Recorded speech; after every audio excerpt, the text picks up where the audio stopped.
Assalamualaikum, Bu Siti Nurhidayah ya. Ya, Saya tutup pintunya ya, Bu. untuk Baik Ibu, selamat pagi. Saya Bidan Indi, bidan jaga pagi hari ini. Ibu ini baru bersalin ya. Di sini saya akan memberikan pendidikan kesehatan tentang tanda bahaya nifas. Nanti tujuannya agar Ibu tahu tentang apa saja sih tanda bahaya nifas dan untuk mendeteksi dini kegawatannya. Seperti itu, oke? Sebelumnya Ibu setuju ya? tujuh Oke. Sebelumnya sejauh mana Ibu tahu tentang tanda bahaya nifas, Bu? tahu Belum tahu. Baik. Jadi tanda bahaya nifas yang pertama adalah perdarahan ya, Bu. Perdarahan yaitu keluarnya darah yang sangat banyak antara 500 sampai 600 cc atau ganti pembalut nifas hingga 3 sampai 4 kali pembalut penuh sampai meluber dalam 24 jam setelah bayi lahir.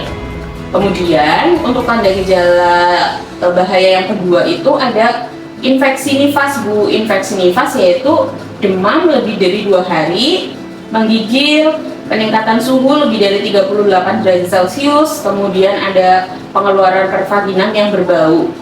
Untuk gejala infeksi itu ada 2 ya, Bu. Yang pertama ada gejala umum, itu berupa suhu badan panas, kemudian cepat lelah, denyut nadinya yang cepat.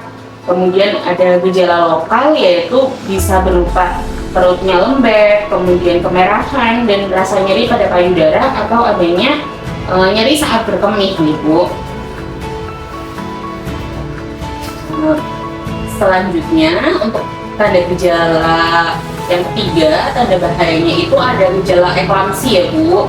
Eklamsi itu ciri-cirinya tuh ada sakit kepala yang menetap, kemudian ada nyeri perut, penglihatannya kabur, bengkak pada wajah, ada tangan pada kaki, kemudian disertai juga dengan tekanan darah yang tinggi. Untuk tanda bahaya yang keempat itu, Bu, ada yang berkaitan dengan keluhan di payudara, seperti payudara berubah menjadi merah, panas, kemudian sakit. Hal itu bisa disebabkan karena payudaranya tidak disusui secara kuat pada bayinya, kemudian puting susu yang lecet, pemakaian BH yang terlalu ketat, kemudian bisa juga karena ibu dengan pola makan yang jelek atau kurang istirahat dan juga anemia atau kurang darah. Selanjutnya untuk tanda bahaya yang kelima ya, Bu, yang berkaitan dengan alat genitalia, yaitu seperti demam, kemudian muntah, rasa sakit saat berkemih, kemudian juga bisa rasa tidak nyaman yang ditimbulkan karena pelebaran jalan lahir, kemudian karena luka setelah persalinan, dan juga peradangan atau pembekakan di dinding vagina ya. Kemudian selanjutnya Ibu, untuk tanda bahaya yang selanjutnya adalah kehilangan nafsu makan dalam waktu yang lama. Kelelahan yang teramat berat setelah persalinan itu dapat mengganggu nafsu makan sehingga ibu itu tidak ingin makan sampai kelelahan hilang. Ibu boleh setelah bersalin itu minum minuman hangat, kopi, susu, teh yang bergula ya untuk mengembalikan tenaga yang hilang. Kemudian ibu juga bisa makan makanan ringan karena alat pencernaan juga perlu istirahat ya guna memulihkan keadaannya kembali. Kemudian Ibu untuk apa sampai sini paham, Bu? Kalau paham nanti saya lanjutkan lagi.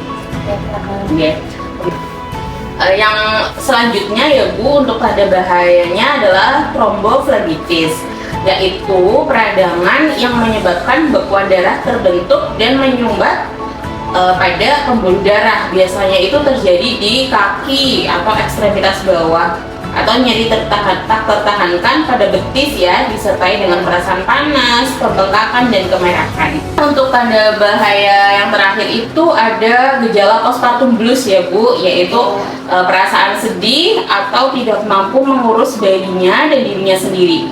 Penyebabnya adalah kekecewaan emosional bersambung rasa takut yang dialami kebanyakan wanita hamil dan melahirkan, rasa nyeri pada nifas, kemudian lelah karena kurang tidur selama persalinan dan setelah melahirkan, kecemasan akan kemampuan untuk merawat bayinya setelah meninggalkan rumah sakit. Seperti itu Ibu, tanda bahaya nifas. Apakah jelas Bu penjelasan saya? Jelas. Apakah bisa dimengerti? Mengerti. Ada pertanyaan nggak Bu? Tidak. Tidak. Kalau gitu saya yang bertanya ya Bu ya. Minta tolong untuk disebutkan tanda bahaya nifas Bu. Salah satunya saja. Pendarahan yang banyak. Perdarahan yang banyak, nggih. Darah. Oh, nggih. Sakit. Payudaranya sakit, nggih.